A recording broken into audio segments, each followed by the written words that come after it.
Hello అండి, నేను doctor Kavya, fertility expert at Icon IVF fertility centre Kompally. చాలామంది ఓపీలో అడుగుతూ ఉంటారు, నాది నెగిటివ్ బ్లడ్ గ్రూప్, హస్బెండ్ది పాజిటివ్ గ్రూప్, మాకు ప్రెగ్నెన్సీ వచ్చే అవకాశాలు ఉంటాయా ఉండవా అని. సో ఏ బ్లడ్ గ్రూప్ అయినా సరే ప్రెగ్నెన్సీ అవకాశాలు డెఫినెట్గా ఉంటాయి. బట్ ఆర్హెచ్ నెగిటివ్ గ్రూప్ ఉన్న వాళ్ళు ప్రెగ్నెన్సీ వచ్చాక జాగ్రత్తగా ఉండాల్సిన అవసరం చాలా ఉంది.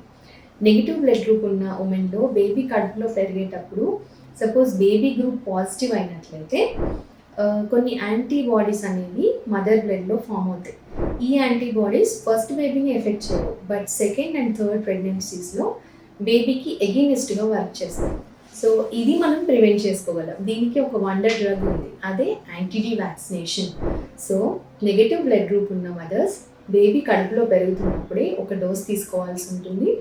అలాగే డెలివరీ అయ్యాక కూడా ఇంకొక డోస్ తీసుకోవాలి. ఇలా 2 డోసెస్ తీసుకున్నట్లయితే సెకండ్ అండ్ థర్డ్ ఆ తర్వాత ప్రెగ్నెన్సీస్లో మనం బేబీని కాపాడుకోవచ్చు.